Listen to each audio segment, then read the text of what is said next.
bande konabi ki boza et belé toujours na cadre kolanda magazine abino pesa bino basangwa solo parce que oza mbunda ekolo koleka awa eza toujours na cadre ko beta mbunda et chaque instant tu sais bino ki vous payez sa confiance dans le magazine parce que les gens ont changé la carte Kinshasa, tout le carte Congo, à part en réalité magazine Monda écoule ça. Merci beaucoup. Je remercie d'abord l'équipe rédactionnelle, l'équipe technique. Là, je vois il y a Mwana Mboka, Medine Kambembe, il y a Igride Mateta, il y a Wilfried Samba et Benjamin Kilunga. Dans le cadre du magazine, vous allez toujours te baquer. Non, invité de la semaine, j'espère. Invité du journal, bien invité à semaine, dans le cadre de Rostola, où il y a des formats politiques, il y a topé, qu'il y a une vision à monter dans le temps. Est-ce réellement il faut toujours continuer, toujours à côté là-bas, auto monaka, il y a des gens qui ont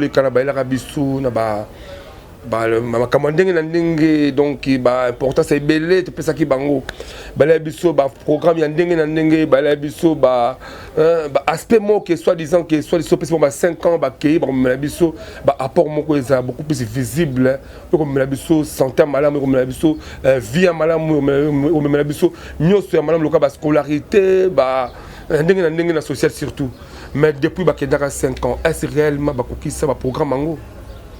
Certes, tu es que député à ton Wakanaï Ponté, député à Saka Cité. Mais est-ce réellement que voter la loi est utile et que permettre les populations à se retrouver dans le développement en Moka? Ils ont parmi des questions où on a bien tout retourner. Nous avons pour juger Moutou. Non. Nous avons pour le cas que ben la conscience professionnelle. Et puis, les Congolais, tout en général, et beaucoup plus, particulièrement les Kinois. Quand on a conscience que c'est utile. Il y a des gens qui ont mingi, 5 ans, ils ont trop. Ils ont mis solo trop. Dans la moyenne, surtout, ils ont mis malamu, dans la mabé. Est-ce réellement que qu'on a des vacances parlementaires à Bango? Ils ont mis la biso. Il y a un rapport que voilà, parce que vous avez mis la misala la bino. Voilà ce qu'on a prévu, peut-être pour un moula, peut-être pour un moment, comme un patron, parce que on a un étranger, parce que jamais on sa base. Base des alika, n'engé zalaka, n'engé bakutaka, pendenge, base aussi ça mandat la bango, base échanger té. Nous sommes en conscience professionnelle et n'allez pas jeunesse, aller le auto luka. Tu vas générer classe politique. Tu vas générer en gros. N'aba apport na biso to autre là qui c'est acte que non to côté toujours pour na ba pour la copa loso. Na bi ke ba ndeko ba zo ba mongo ebele ba ko ya ba ko embrier biso encore de nouveau pour passer comme 5 ans. N'aba 10 000 francs, n'aba copa loso, n'aba body, n'aba chapeau, n'aba ko ndenge na ndenge. Mais ce qui yo na to c'est tout ça consciencité. To sambrier na bambongo wana ko bazo ikara bitu na biso ndinga mabeto ndinga ma o ebika bango moko to zo ça bango sur ba hémicycle et ko permettre passer milelo ezala kaka pour to rajeunir classe politique to longola esprit wana ya intérêt aux angantina ya ko pesa so monga corruption to na combat corruption to ba pesa ka o polo ba pesa ka o loso ba pesa ka o soso yeba ke ezala corruption va corrompre moralement pour qu'ils vendent l'hémicycle et après à causer le zéro. Tu peux se confesser à jeunesse sur malgré que vous avez un bon mais tu as un discours à malam. Après ce combat vous soutenez moko pour la haut monter mano et parce que vous vous sangolez aux cas d'électeurs au rempli devoir civique. Plateau lelo nazali na banambo kami balé baye moko boye bien déjà za vraiment natif Kimbasé que je crois bon toi natif Kimbasé que je suis avec Borley Mvunda wazali acteur de développement beaucoup plus na commune ya Kimbasé que aza accompagné na mwana mboka dodo kinavwidi sangoli ni bayelinga na bino na kati ya magazine Mbonda École tokoyeba mwana mboka Borley Mvunda za deuxième fois aux la plateau bonne santé en tout cas Dieu fait grâce. Ndeko journaliste santé za bien ngolo nzambe le lot tozongi sukota la bino poto ke na sujet na biso tozanango chaque fois tozala kanango c'est le développement Kimbasé ke yango na yaki penga mokote se plaît ko na ndeko na ngai dodo kinavwidi o aza placé pour la formation ya encadrement ya ba jeune ya Kimbasé ke na domaine nyoso jeune kuluna jeune ou peut-être autant la classe bien té ou silicité aux la difficulté à Moussala et en autre qui n'a peut-être à repérer ça détail n'est pas se présenter. Merci beaucoup. Merci beaucoup, les amis. Moi, Mboka Borley, Vunda, acteur de développement, la commune à Kimbassé, parce que la jeunesse d'aujourd'hui va dire que Bango, vraiment, il faut que charge, il y a une province qui tient ça, puis il y a une commune à Bango. Puis ça, nous, moi, Mboka Dodo qui n'a vu des micros, moi, Mboka Dodo qui n'a vu des. C'est comme si la calme nature sous sa hypocrisie. Ou bien ça nature na yo. Ils a nature tout à fait. Vraiment na pesi opembote papa Alain ou yoza molobeli aux défendre ba valeur.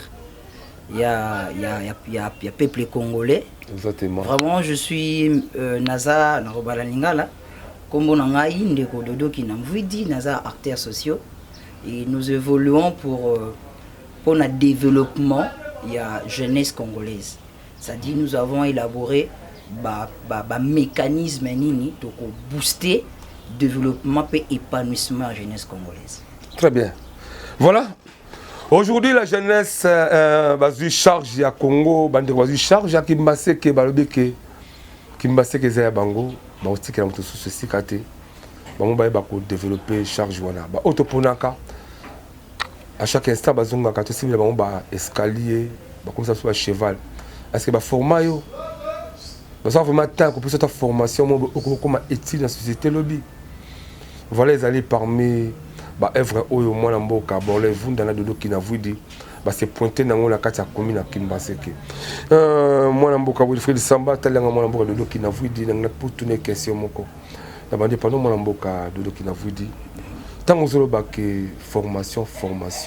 La formation c'est basé sur quoi la formation?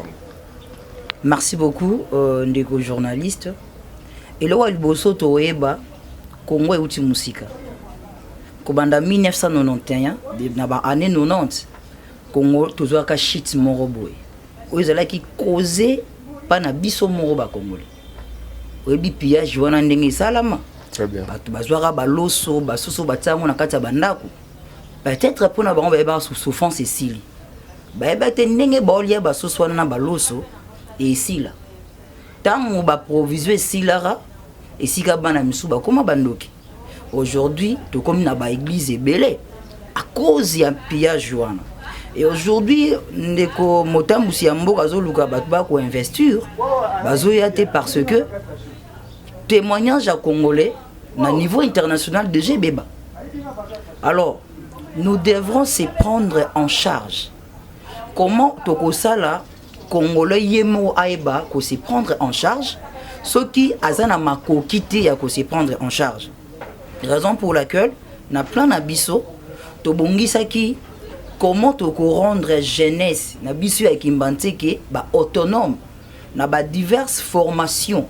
Autobongisi et rendre bango bazala ba autonome parce que Congo ya lobby ils ont dépendre na ba capacité à ba jeune o ya lelo tout un mécanisme autoté en place pour na ko encadrer ba jeune nyonso ba jeune de l'écran. Nous avons une approche ya youth ready qui veut simplement dire la jeunesse prête pour l'emploi. Comment te préparer ba jeune wana bazala capable ya ko mema développement ya Congo. Alors to organiser ma formation. Kaka na Kimbassé ki wana ba formation sur comment to fabriquer ba peinture. Ndenge ni jeune aroeba a fabriquer peinture na ye moko. Lobi déjà a comment de ça ba peinture na ye a comme pe côté ka créer pe entreprise na ye. To ya na kata domaine ya entrepreneuriat. Pour na o entreprendre faut en capacité mon songolo. Lokola savonnerie. Toyebi awa to sala raba savant o toyebi. Peuple congolais yemoko azoko kate ko créer ba entreprise ou yemoko.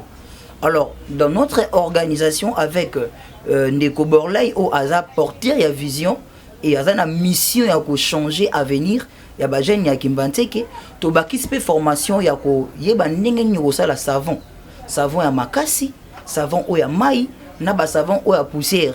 Déjà ceux qui ba jeune wana bazui ba capacité to soutenir bango au mona jeunesse ya lobby Congo ya lobby et vous allez bien parce que jeune nyonso aza actif na domaine moko boy toza na savonnerie toza na fabrication ya ba javel ba peinture toza na coupe et couture toza na esthétique en tout cas ba formation eza ya ebele. Nous avons aussi l'auto-école en faveur de jeunes parce que tolingi to donter des jeunes soit dans ba capacité pour aller ba nengeni aroki ko se prendre en charge. Bah le bela biso to se prendre en charge mais bah la qui sa bisoté le lengeni to se prendre en charge. Voilà la clé. Très bien.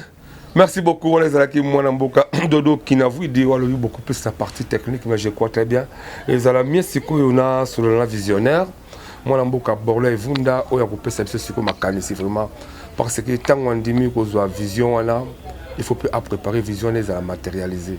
Il ne faut pas viser la vision moko lobby promesse sans réaliser, sans réalisation et au ça là kimba villa extrêmement plutôt côté. Voilà, mon amboka bolé vunda tout mon micro na yo papa vraiment na CPL tant que visionnaire. Le dans la gamme et belé ya ba partie technique bokani ko sala ya ba programme ya ba promo la kola ki sabande ko baye ba misala ndenge na ndenge. Nous surtout la mon amboka bolé vunda premièrement tout na yo tant que visionnaire. Vous avez réellement ma coquille qui permettre que les jeunes qui m'bassent que bénéficier de programme OPC voilà tout peut et vous allez que yo checker comment va comme foot va mon on permettre que monsieur wana et ça au vivre. OK, merci papa Alain Dewa. Par rapport à ma coquille pour na ko tambola na vision tous anango, je crois que déjà to bandi formation ça déjà. Ils ont ça là déjà.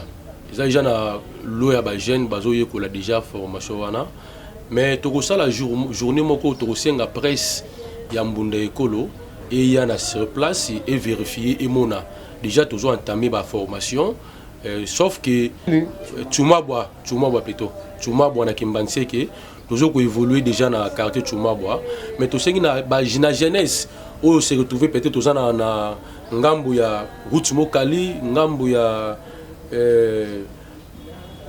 direction ya Nzoko to sengi penda to repesa na suka to repesa numéro comme ça mona moto akoya wa ko benga en tout cas formation ça gratuit to sala ngote pona ko zwambongo na mitwa bato to sala ngo pona amour ya communauté vandi parce que moni bandeko baleka liboso na biso en tout cas ba réaliser pende loko ya malongate ou etali jeunesse qui manseki na introduction na auto eloko moko très important ba yaka ba pesa ba loso ba pesa biso ba 10 000 francs ba pesa biso ba polo ba pesa so maputa mais ba kenda ba zonga te lelo adage moko lobaka et soki muto asengi yo mbisi la ki sai ko loba parce que lobby soka yo kinzala ke ko loba ye moko pour le soko senga mbisi na pesi lobi na pesi mbisi lobi kuno na robeta libako na ko peso chaque fois te donc to vanda ki to kanisi poto sunga jeunesse ba na ko se prendre charge bango moko pour ceux qui moto ebi musa na lelo je crois que ça vie ko pesa mutu métier c'est toute une vie oya zanango lelo même aza ailleurs a ko sala musa na ye c'est bien que le toujours ça gratuitement gratuit et là c'est bien toujours lutter contre le phénomène kolona toujours kanga kanya makasisi c'est bien mais soki toke na sourcité kulune kozala kaka poto to bunda contre kulunda malamu ba jeune wana o ebele musu baza batanga classe te pour le somme d'atteindre classe te suka kozanga aussi machette te toi si machette ok comme peut être porteur peut être mutapousse mais surtout zu ba jeune wana o peut être azana papa dans la difficulté ya kotangisa ye difficulté au kende classe mais to jeu to former to pesi métier je crois que ndeko jeune wana akobanda ko sala musala o ya zui métier wana akobanda ko pratiquer le lazo sala savon azo sala yaou a sali auto école azo kumba mutuka na ye a sali esthétique surtout ba fille mère toujours lancé déjà pour ba fille mère toujours sala ba machine to ba machine à coudre qui mère par rapport aussi à ba machine à coudre tous na ba modéliste déjà baza tous na bango toujours pour na poser ba fille mère ba ya ko yekola pour que yé ko les a lobby na bango toute question moi comment on mboka bolé vunda oui on peut se ba gamme belé wana par rapport à la formation nous avons si maintenant nous surtout parce que quand la vous allez encore trop jeune vous avez le droit aussi à organiser foyer na yo famille na yo mais quand on dit ma charge voilà ils ont coûté vraiment cher ma case gratuité tout cela banani baza nsima na ozosala mpona contre parti politique moko boye bapesi yo misolo nako bien contre gouvernement que non voilà ça là tout ozosala kaka na motema wayo par rapport à quoi nini eza base ya motivation na yo? En tout cas mwana mboka lendewa koloba ke toza na soutien moko quelque part soutien na biso ezaka nzambe nayebisaki lokola mbani des ancêtres koyaka même pas bongo ezokitela lokola na nzela libondeli nzambe azosunga biso makambo tobandango lelo te tobandango kala tozalaka toza na groupe d'intercession les bons samaritains oyo basambelaka mpona vision oyo je crois que tozalaka chaque fois na rentrée scolaire tokendaka na l'église totikaka bakaye babic ozali présent un groupe moko boyo bapesaka au poids même pas groupe toza seulement na groupe d'intercession oyo tosambelaka totiaka mabolongo na biso na se mpona kobondela mpona vision oyo. Je vois que Nzamba a sous moyen. Tu as dit que le lobby de Zoroba que tout travail pour qu'il de l'abondance. Et là, ceux qui n'a pas qui moins d'unda na zoteka, ceux qui est pour la vision ko sunga, je vois que Nzamba retient le beaucoup. Na 100 fois on a tiré qui ndunda wana, na 200 fois on a tiré qui tamsusu matembeli et ko permettre ngana bomba pour na sunga vision oyo. Je vois que Nzamba za likolo azomo na biso, yo sala na propre effort na biso moko. Nous avons ni soutien na gouvernement ni soutien au nami qui la poto ils ont un propre effort na biso to teraki ndunda to teraki matembe to teraki nguba no ba 100 fois to bomba et on to tient la vision na biso poto kende biso. Très bien, voilà les kama souci bolingo ya Congo ils ont d'abord conscience à moto et bele bazala bambongo tant sozo lokape langa ya kolona olo ke sikani ko kusunga. Mais moi je vais juste vous interpeller que je crois parce que ce moto dans la besoin a associé na bino pour une vision et dans matérialiser beaucoup plus accès. Bon, la porte est ouverte pour la motonyoso pour mon soutenir la vision oyo tout ça on est là. Voilà, la toute question pour le monde charge au moins en boka borlé vous dans dimia mais vraiment kilo makasi par le abandon depuis kala. Vous allez pour la commune à Kimbaseke. Mwana mboka bolé vunda nalingi ta la caméra wana au mwana mboka Wilfried Samba akumbi ta vraiment population qui mbasiki baza na kati appel ko sala pa na bango par rapport à ba projet to ba vision aux alango. En tout cas bande konanga ya Kimbaseke o iza mwana bino bolé vunda na sengi pendant en tout cas to zongi sa conscience na biso c'est conscience ezate to ko développer ne loko moroté aussi autant toujours le développement qui m'pense que et aussi na biso jeunesse to zongi sa ba conscience na biso vraiment pour to sangi sa maboko to tombola qui m'pense que par là na Nikolo banini nazalaki na dernièrement nazalaki na descente il y a ba jeune il y a quartier Kutu na Kimbanse que je crois derrière Wenjangandu to moni eza bouché terrasse eza vraiment bouché to kutela ki na chef du quartier to zo ki décision to somba biloko esengeli pour to sala musala wa na cadre d'assainissement to suki wana te nazo nelo na kozonga na ngai nazo kutana bande kwa pusu o ba makamati nazo sola na bango comme ça ba pesa biso ta 2 jours na semaine ba kinda na chaque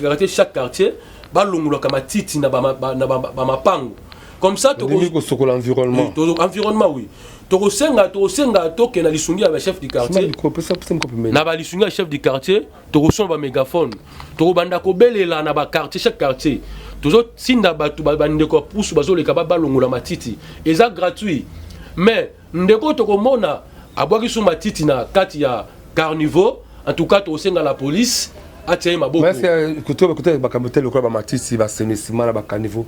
Est-ce que vous êtes associé avec votre premier citoyen commis de Mboka Janou Kano? Non, même pas. Toujours ça lango vraiment nanu na ndenga kati biso moko. Je crois ceux qui to moni ke makambo fandi nde to ko senga appel na bandeko baza pour piller pour na kosunga biso pour to kende liboso. Très bien, voilà. Na lingi singana mona mboka dodo qui na vidéo accompagné parce que on peut pas finir l'émission ça pour taper ko zapper ba langage naé. Mona mboka dodo qui na vidéo. Est-ce que ça beaucoup plus le terrain pour nous sensibiliser bandeko pour permettre surtout Kimbase qui est commune moko o ba tumba comment boya ko vendre Kimbase que suite à comportement moko incivique qui trop le oyo tango ça permet la moi mboka bon les vunda bondimi ko soit charge voilà. Est-ce que vous êtes vraiment préparé pour le look aussi ça va acte le comportement civisme et ko ça que moto ngombe gombabi na ko vivre na kimase que ay peut vivre pe na climat moko ya kitoko. Merci beaucoup ndeko journaliste ndenge nazo ebisayo na approche oya you forêt dit c'est la solution pour na lutter contre délinquance na kati ya mboka na biso. Na kati ya you forêt dit to lavaka ba jeune ba obinga ba kulu na ba bandeko na biso. Chaque samedi to yambaka bango na avenue Bendele numéro 22. Place au ba formation na biso pesam. Tozo ko laver bango ba cerveau, to solo larana bango. Tozo sangisa ba kulu na ya 4 quartiers dans Kimbantik. Toza na quartier Pierre Faucon, na Mwala, na Révolution puis na quartier Chumabo. Tozo ko laver bango conscience. Si manayango tozo ko sala un plan comment toko aider bango mutuna mutu asala choix musala o ya lingi ko sala atika machette kasi azonga na nzela o elongo bani. Il y a aussi resté déjà quelques personnes intégrées dans ma catégorie aussi comme machette côté kaba désordre. Nous avons 113 na nombre haut tous na bango na kati ya communauté. Opesi bango pe ba possibilité ya kosala moi ba misalami ko permettre que bango malheureusement ya kuyiba ba lesko ko zwango na ba voie moko malamu. Toi on a étape ya voyage ya viabilité. Voyage wana tu as 13 exercices to salaka ti to koma na point moko. Votre famille na point d'horaire. Oui bien sûr. Tant bayaka wana bazanga eloko ya te moi j chaque samedi bazoya wana en tout cas on a prévu quelque chose pour eux. Mais le métier au aozwa yango e sunga vini mobimba. Na bisa bango le mona bi kulu na 50 ans à la té. Kulu na 60 ans à la té. Atoko oza yanke donc on commence à 40 ans mara c'est ici là. C'est le temps de chercher comment rekotonga avenir na yo. Donc nzela malamu za ko ekola musala et surtout que ba bien ba moyen sur ça ya bangote. Tu as ma formation musicale. Ba piano, ba guitare, koyemba donc ba formation alphabétisation. Tu dis bien à niveau christianisme j'espère. Bon, ils ont musique c'est niveau moins christianisme mais au pas lingai ko nego beta guitare. Flamme kapa yewana il a réussi sa vie dans le domaine de la musique. Ils ont ma bêté. Donc muto lingai ko la ayemba ba robeta synthé drum, ba robeta guitare. Nous sommes une organisation de développement SGD, nous travaillons avec notre papa Borley pour nous changer mentalité ya bana ya Kimbantseke surtout bato bayaki baleki 50 ans lobby basal na bango le côté ba s'enrichir mais nos populations restent toujours pauvres et nous voulons nous-mêmes tous se prendre en charge et vraiment ce qui est très important je crois je fais l'appel directement na ba jeune na Kimbantseke nous sommes sigle avenue Bendele numéro 22 inscription et ça m'a offert yakawana olingo ça la coupe couture au ça la esthétique ou la musique alphabétisation même ba jeune balingi ba renforcer ba capacité sur ba gestion sur entrepreneuriat nous sommes là pour renforcer ba capacité à ba jeune. Merci beaucoup. Très bien. Voilà, Ezali Moustapha Bandekwaza ko sala ndenge ba dimi vraiment qu'on doit charge ya ko changer ba comportement ya jeunesse qui pensait que merci beaucoup parce que bango me beaucoup plus le développement la moni basa vraiment ma communauté politique était que discussion ba débat non on va vraiment beaucoup plus basé dans le développement pour le Congo bonga essayer toujours que tout ça la carte politique pour les autochtones ça tout que vendre la carte hémicycle topé la carte ba parlement là ça dit carte que dans ma communauté politique non nous la mo calme non former bateau. Donc, Kimbasek Mobimbaté. Mais si Kimbasek Mobimbaté, combien de partis Kimbasek ont organisé déjà de manière que formation et côté la jeunesse à Kimbasek. Ok, merci beaucoup, Ndeko journaliste. En termes de la place où j'ai tout pour nous former les jeunes à Kimbasek, je crois que tous on a débit. Tous on a débit. Tous bandits déjà dans le quartier Chumabwa. Le dimanche passé, dans le quartier Kikimi. Dans le quartier bien à Kimbasek. Oui. Dans le Kikimi. Alors, na solo là qui ba image ezali. Dans le Kikimi. On aura ça bien prochainement. Na solo là qui na ba jeune ya Kikimi, ba pesa inga ba doléance na bango. Et ba jeune ya Kikimi ba pesa inga clair. Et na mpanzi na bango kuna bazana Winzete et bazana même dispensaire exaté, même un pharmacie exaté. Alors, bazo kufa kuna pour na kisi ya 2000 francs. C'est-à-dire pour alonga bana place ça, pour aya ko somba kisi tina ngambo pont, il faut dépenser au moins 4000 francs. Prenons que somba kisi à 2000 francs, à fou de transport il y a 4000 francs, ça fait 6000 francs. Alors ils a coupé na bango. Na meka ko sona na bango, pour la kolonga place pas la formation, ils non c'est trop loin. Na zala ki kuna na sola ki na fondation FMI. De faut le comment aux formations là, au même côté partout bali de manière qui base la facilité. Oui. Na sola ki na ndeko ya fondation FMI, azana kati ya kikimi. Fondation FMI na sola ina ye, to ba ni to ka ko sala. Ba maman ba senga ki biso balobi non ba vivre na bilanga et man agriculture to me un peu ko sunga bango na côté wana to zwa ki ba conclusion boye to ko tindela bango ba Congo et ba pau et ko permettre bango ba otia joana o ba osala bilanga na bango et ba maman ba ko le babi lelo papa so to zwa ta fo ya côté ka to za na difficulté même ya côté ka wapi ba maman o ya 60 ans ya 70 ans kolongwa kuna o tata mso na liberté au kokate donc koluka ne plus que moi concession basa le bango moi windie et permettre au banda koteka na meka ko sona président FMI na yebisa ke lokola ya zamu panzi wana alo kwa disposition ko senga ba document mikanda nini to ya to luka to sunga le fils que moi un petit rien to zanango to ko suka ba maman na banda ko vivre so banda koteka je crois ba jeune to ko comme a place wana to ko installer malé mais pour ça c'est trop loin na biso koto c'est trop loin ça me coupe ko kendo koma ya kuna yaki na facilité to na muto tuske mutu ka musika to sali su pia makolo poto koma eza munene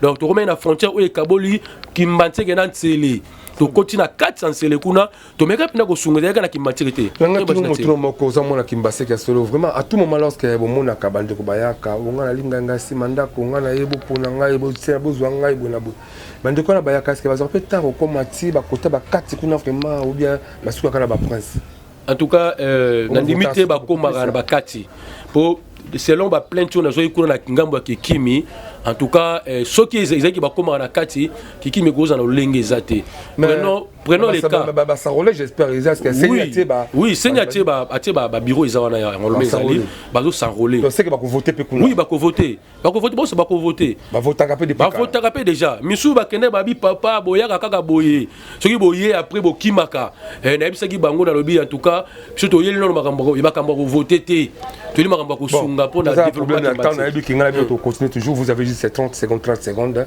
mon amboka pesa d'abord to sangana yo mon amboka dans 30 secondes c'est plutôt si comment monsieur tout ça là vraiment to courir derrière le temps na nous tout le lobby awatala batteuse formée juste 30 secondes message que vous lancez pour la bande. Vraiment, n'a pas si d'abord communauté à Kimbanté Kimbote, entre autres Mama Rema, mais c'est Blaise Badila qui est notre collaborateur communautaire. Tolingi, vision autonomie, tout en a besoin, pays à soutien. Soutien à biso zaka ba ressources, c'est-à-dire participation na bino pour que ma kambo ekende liboso. Ba moyen ezotiama et tozo beng sabino boya juste na avenue Bendele numéro 22 eska autotina no base ya liboso et ba formation ezopé sama tozawana chaque jour bibre fonga mara parti à 8h kino 17h tozalaka wana mikolo nyonso en tout cas to bengi sibino boya imalam.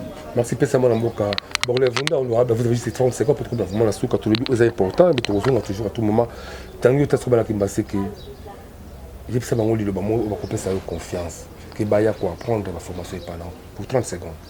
OK na betimbela et bandi ko nga kimbanseke surtout la jeunesse ya kimbanseke en tout cas tous en a posé na bino et soko la oyoki message oyo ko la pongité yaka na avenue Bendele numéro 22 na quartier Tsumabwa tuzawana okutana ndeko dodo azawana en tout cas okolanda formation na yo sans problème c'est gratuit au piata sans francs na yote je crois que la formation okozwa mayele to repeso toute une vie okovandisa na mutu na yo ato se retrouver wapi je crois que vous savez mbongo na yo. Merci beaucoup. Voilà, merci beaucoup bandeko balaneza ke sengwe pala nga ya koyamba mwana mboka Borley Vunda et mwana mboka Dodo Kina Vwidi na cadre magazine Mbonda école pesa blo information ya solo to solo ke mi papa développement ezala ki ya ba débattre on va débattre parce que on doit quand même parler beaucoup plus de développement. Il y a anglais mot, mais l'autre dit développement il y a qui masque. Yo ozolanda biso vous allez peut-être na ba commune monsieur c'est belé ba Selemba ou Njili Masina Ngaba Yolo Lemba li mettez partout. So Monique réellement un bon leader, on lui peut que aussi m'appelle développement commune ayo en tout cas pour créer des balles bangote mais il y a qu'à espace vous allez 30 minutes pour présenter vision ayo bandi balanda to parce qu'il y aura un bon moment par rapport à débat contradictoire. Et par là, on saura maintenant qui est un bon leader dans la carte parce que quand on veut rajeunir la classe politique, il faut rajeunir en là-bas où baser la conscience professionnelle. Il y a plein de choses pour ça, la formation, il y a offert et vous permettre que vous utile dans la société. Merci à Benjamin Kilunga, merci à Maman Medrine Kambembe, pourquoi pas à Wilfried Samba et écrit le matin, réalisateur et magazine Oyo, à la qui n'a qu'à la présentation, mais beaucoup de toujours s'abonner massivement à la chaîne YouTube Nabiso Mbonda Écolo officiel parce que vous allez seul moyen eux qui permettre Nabiso de faire ma papouille comment musique encore de nouveau. Donc à la prochaine na édition Moussoso qui Kolo Yezu Azurité.